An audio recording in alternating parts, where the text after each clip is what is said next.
Coucou à tous, j'espère que vous allez bien. Alors aujourd'hui, petite vidéo sur qu'est-ce qu'un walking et comment les reconnaître. Alors un walking, c'est un être humain tout à fait normal comme vous et moi, qui à un moment de son cycle karmique a reçu un boost d'énergie supplémentaire venant de la dimension angélique. Alors, c'est pas un ange ou une autre entité qui prend sa place, ça, c'est pas de la possession. Hein. C'est sa partie angélique qui descend pour lui prêter main forte pour accomplir sa mission au mieux. Lors de la défragmentation de la lumière, j'en ai parlé dans un article et dans une autre vidéo, lors de la défragmentation de la lumière source, la source se divise, puis elle descend de plus en plus dans la matière. Et plus elle descend en vibration, en fait, et plus elle devient dense et se matérialise. Et donc, il existe différentes dimensions, telles que la dimension christique, archangélique, angélique, et ces énergies sèment des graines dans diverses dimensions et au niveau du monde terrestre. Donc nous avons tous en nous, comme j'ai déjà expliqué auparavant, nous portons tous en nous une partie angélique. Et c'est cette partie qui va descendre lors du walking. Alors pourquoi ?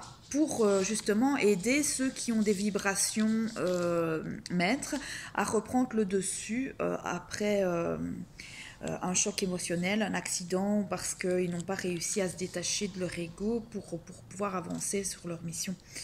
Alors pour reconnaître les walking ou les vibrations maîtres, il suffit d'étudier leur numérologie. C'est ce que je fais sur ma page L'âme agit au quotidien, ma page Facebook, et j'ai aussi cette page-là sur Twitter maintenant. Pour voir s'il y a vibration maître ou walking, il suffit de calculer de faire le total des chiffres de sa date de naissance, qui, quand on additionne, doit donner un total de 11, 22, 33. Il y a aussi des 44 et des 55, par exemple, etc., qui sont beaucoup plus rares au niveau des vibrations maîtres. Le walking, lui, il a des chiffres de vibration maîtres, 11, 22, 33 par exemple, et autres, mais qui sont cachés à l'intérieur de la date de naissance, à l'intérieur de sa conjoncture. Par exemple, si on prend ma date de naissance, je suis née le 10 du 1, 1981, et mon chemin de vie, donc si je calcule chiffre par chiffre, est de 3. Pourtant, je ne suis pas un véritable 3. Donc, si je prends ma conjoncture de naissance, 10-1, 1981, et que je les calcule séparément, j'obtiens en fait une conjoncture 1, 1, 1. Et donc, dans cette triple conjoncture 1, on peut voir apparaître le 11. Donc, je suis un walking, mais pas de cette planète-ci, puisque j'ai une triple conjoncture 111. Donc mon âme, en fait, elle vient d'ailleurs. Donc il existe différents types de walking, comme différents types de maîtres nombres. Donc le 11, ce sont des guides, des guérisseurs. Les 22 sont des bâtisseurs. Les 33 sont des communicants, des enseignants, et ainsi de suite. La mission des walking ne se situe pas spécialement dans la spiritualité. C'est pas parce qu'on est un walking que on doit être quelqu'un de hautement spirituel, dans le sens où on doit être d'office médium, moine bouddhiste ou je sais pas quoi encore.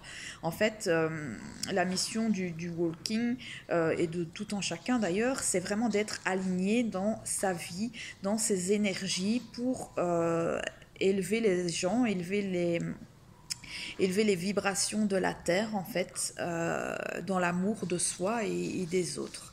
C'est vraiment notre mission principale à tous, hein, mais d'autres l'apprendront tout au long des 9 cycles karmiques. Alors que, par exemple, les maîtres nombres ont déjà appris tout ça. Ils ont déjà effectué leurs 9 cycles et donc ils doivent se souvenir de tout ça pour pouvoir apprendre aux autres. Euh, un walking ou un maître nombre, c'est pas quelqu'un de mieux que quelqu'un d'autre et il n'est pas dispensé des aléas de la vie ou de la dualité de l'ego. Au contraire, il devra faire très attention à son ego et à sa partie sombre. Qui sera aussi grande que sa lumière en fait pour une question d'équilibre. Donc en fait un maître nombre par exemple a un très grand conteneur de lumière, il est capable de supporter beaucoup de choses, il a énormément de lumière, d'amour inconditionnel, etc. en lui, mais à contrario il a aussi un grand conteneur qui peut accueillir l'ombre pour la transcender pour lui, pour les autres, mais aussi un ego très dense.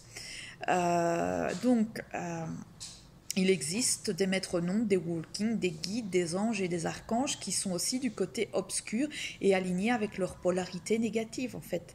Tout est question d'équilibre. Donc certains walking ou maîtres nombres ne s'éveilleront jamais parce qu'ils sont bloqués en fait par leur ego qui filtre tous les messages et c'est donc même connecté directement à la source, l'ego peut bloquer l'accès à l'information. Et donc, tout comme vous pouvez aussi avoir des informations, et certains médiums peuvent avoir des informations de guides négatifs, d'archanges négatifs, parce que ils font plus attention à certaines choses, et donc c'est l'ego qui filtre les informations les plus pures. Et qui les transforme à sa source. Donc, il faut faire attention. Et c'est pour ça que je dis toujours, que ce soit dans mes posts Facebook ou dans mes vidéos, que la souveraineté et l'écoute de son soi supérieur, c'est vraiment la seule solution pour ne pas se tromper. C'est pour ça que je dis toujours que parfois, ça me déplore un peu d'entendre plein de gens dans la spiritualité, qui soient médiums confirmés, débutants, ou même des gens lambda, qui disent « Ah, mes guides m'ont dit qu'il faut que je fasse ceci, fasse cela, mes guides m'ont dit que ça serait bien que toi, tu, blablabla. » Moi, j'ai mis une réserve. Honnêtement, il y a des choses que j'entends par télépathie, mais je ne me fie vraiment que à ma claire connaissance, qui est vraiment branchée à mon soi supérieur et à la plus haute connexion divine. J'ai pas la prétention de savoir plein de choses, que du contraire. Hein. Je dois vivre et m'équilibrer aussi avec mon ego, comme tout le monde. Mais une chose est sûre, c'est que de par ma conjoncture spécifique de ma triple conjoncture, une qui est le soi, transcender les choses par soi-même, dans ma mission, je dois vraiment apprendre à comprendre les choses par moi-même, à les valider par moi-même et pas par quelque chose d'extérieur à moi.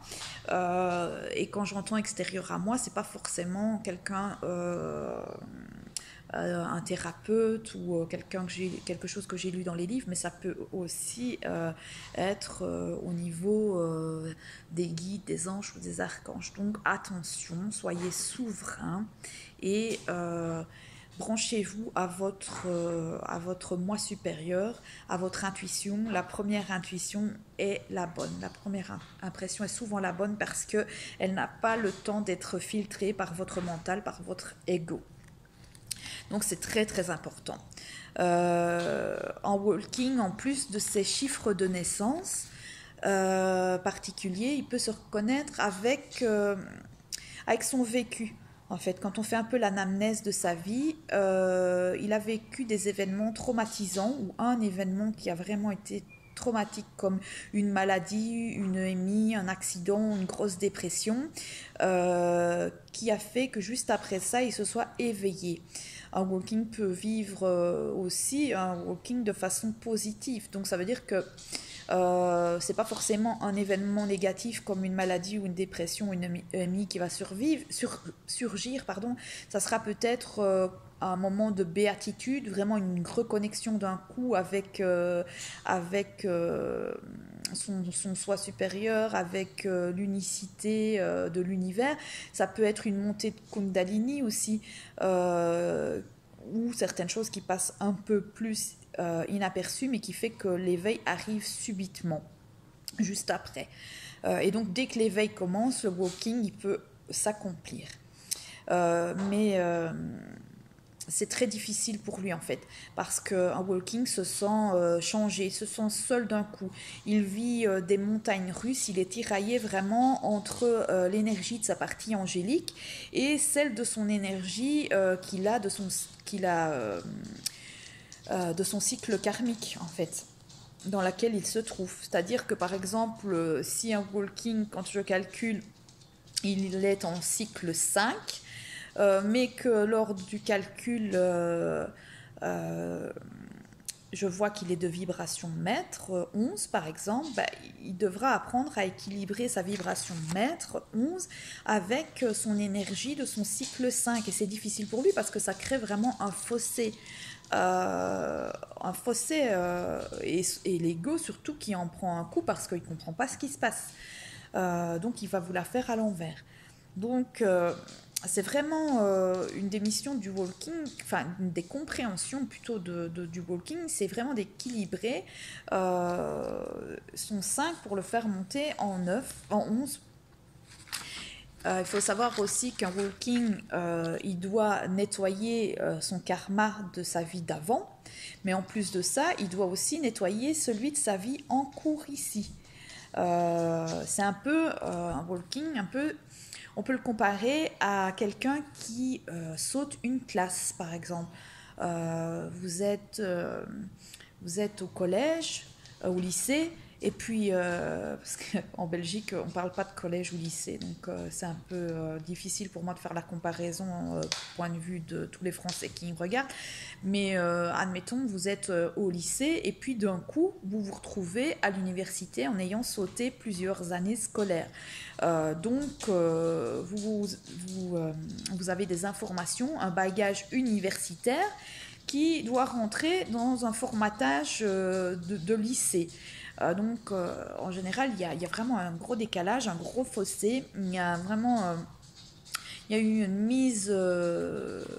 y a une mise à zéro qui se fait vraiment du cerveau où on commence à comprendre que l'ego, finalement, il sait rien. Tout ce qu'il a appris, il faut qu'il s'en détache pour pouvoir avancer. Et c'est difficile pour lui. De comprendre que tout ce qu'il a appris jusqu'à présent, il doit tout remettre en question. Un walking pas éveillé et conscient justement de qui il est, de ses énergies et de sa mission, le vivra très très mal parce qu'il restera justement dans son ego.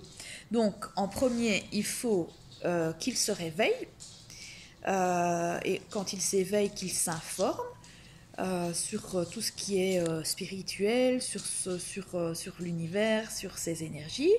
Il faut qu'il s'aligne en travaillant sur sa conjoncture, donc c'est-à-dire aligner son esprit, son âme et son corps au même niveau. Donc c'est ce que j'enseigne dans mes calculs en numérologie et en coaching. Ensuite, une fois que la personne sera alignée complètement avec son âme, son corps et son esprit, le walking va pouvoir, l'énergie de sa partie angélique, donc va pouvoir redescendre complètement en lui et faire en sorte que comme il aura travaillé sur son alignement, il se sentira beaucoup, beaucoup mieux, il se sentira vraiment dans sa mission. Donc après, il pourra incarner qui il est vraiment et il pourra faire ce qu'il est et être ce qu'il fait. C'est vraiment ça l'alignement. Et ensuite, pour terminer, même si la partie angélique est descendue entièrement et que la personne walking se sent alignée avec qui elle est, il faudra quand même faire attention parce que ça ne le dispense pas d'avoir un ego spirituel qu'il rattrape. Ça ne le dispense pas d'être happé par le côté obscur de la force. Et donc voilà, ça sera à chaque fois un moment donné, comme tout le monde d'ailleurs, on ne peut pas être aligné 24 heures sur 24, 365 jours par an avec soi-même. Hein. Il y a des moments où l'ego va reprendre le dessus, il y a des moments où on va vivre des choses qui seront plus difficiles et donc on sera parfois amené à ce que le mental turbine plus et donc il faudra faire évidemment attention à cet équilibre pour continuer à vivre bien dans sa peau.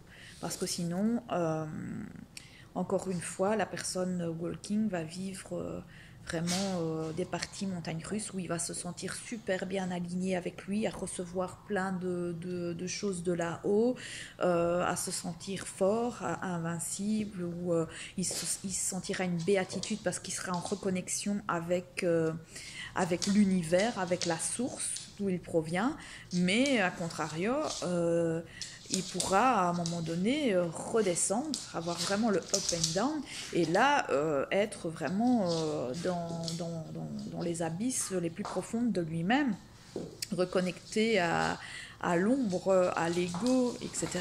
Donc voilà. J'espère que vous avez bien compris ce principe des walking, comment les calculer, qui ils sont. Si vous avez des questions, vous pouvez me les poser en dessous de cette vidéo. Vous pouvez aussi m'envoyer un mail à l'âme-agit-au-quotidien@gmail.com ou faire un petit tour sur ma page Facebook ou Twitter du même nom, l'âme agit au quotidien. Voilà. Je vous souhaite une belle journée et je vous embrasse tous. À bientôt.